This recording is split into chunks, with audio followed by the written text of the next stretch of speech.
The City of Costa Mesa says it's not going to tolerate dilapidated motels or delinquent hotel managers who allow their properties to become a health and safety hazard. That's why city inspectors are all over Costa Mesa handing out notices of violations to many of these business owners. David Nazar has been following the story and joins us now with all the details. Hi, David. Ed and Ann, it's kind of ironic that Costa Mesa's tough stance is taking on a kinder and gentler approach on what is really a complicated problem. And while the city has been handing out thousands of dollars in fines recently to motel managers who sometimes let their properties run into the ground, city leaders say they think they found a way to force these managers and owners to keep their properties up to code. You might call these two gentlemen Costa Mesa's version of Men in Black.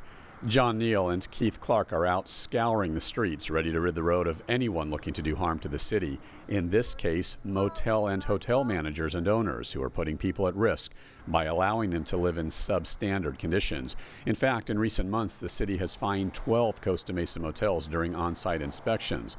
Motels that have generated the most police and fire calls in that city. For example, the Costa Mesa Motor Inn, the New Harbor Motel, the Harbor Bay Motel, the Sandpiper Motel, and the Alibaba Motel here on Newport Boulevard. We did an inspection here just this last month where we inspected every room in the hotel for property maintenance violations, health and safety, or any other life safety violations that exist at the motel.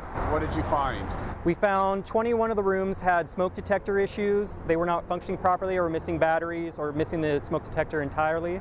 We also found one room that had evidence of cockroaches. So we cited them immediately for those violations, which totaled $3,150. As Clark points out, those were just a few of the many violations they see at some motels throughout Costa Mesa. Bed bugs, roaches, mold, hazardous electrical, screens on windows so insects don't fly in. Neal and Clark are part of a special program the City of Costa Mesa recently implemented. It's called the Neighborhood Improvement Task Force. This task force is more than just the general code enforcement at the city. This year-old program focuses on 3 special areas: neighborhood assessment and improvement, sober living facilities, and of course the hotels and motels. Clark explains that the city wants to use a kind approach to be tough on violators. Instead of going into one of these subpar motels guns a-blazing, Clark says inspectors befriend both the managers and the tenants, all the while putting them on notice.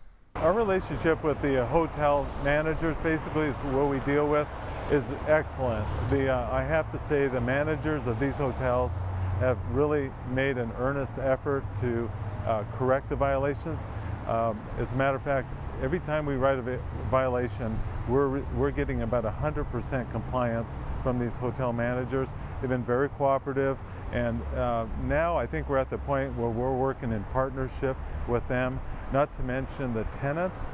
The tenants have really come out and expressed their appreciation of making their hotel room a safer and better place to live. Well, if it sounds too good to be true, it isn't. As if on cue, tenants at the Alibaba greet the Men in Black and thank them for working with the motels to make their living conditions a little better.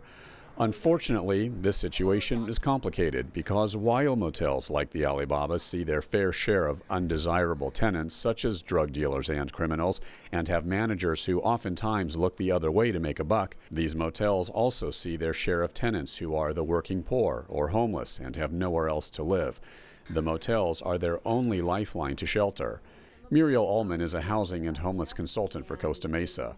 Ullman claims that Costa Mesa has been one of the most proactive cities in Orange County in trying to help the homeless.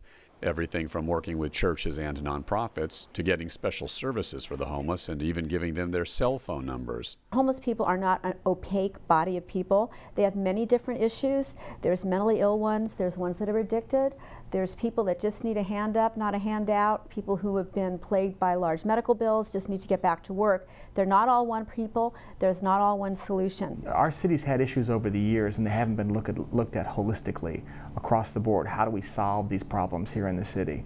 And so we started to look at every issue that we had and see how it all tied together. And so we started working with departments in the city and actually set up a special code enforcement group to help us with this.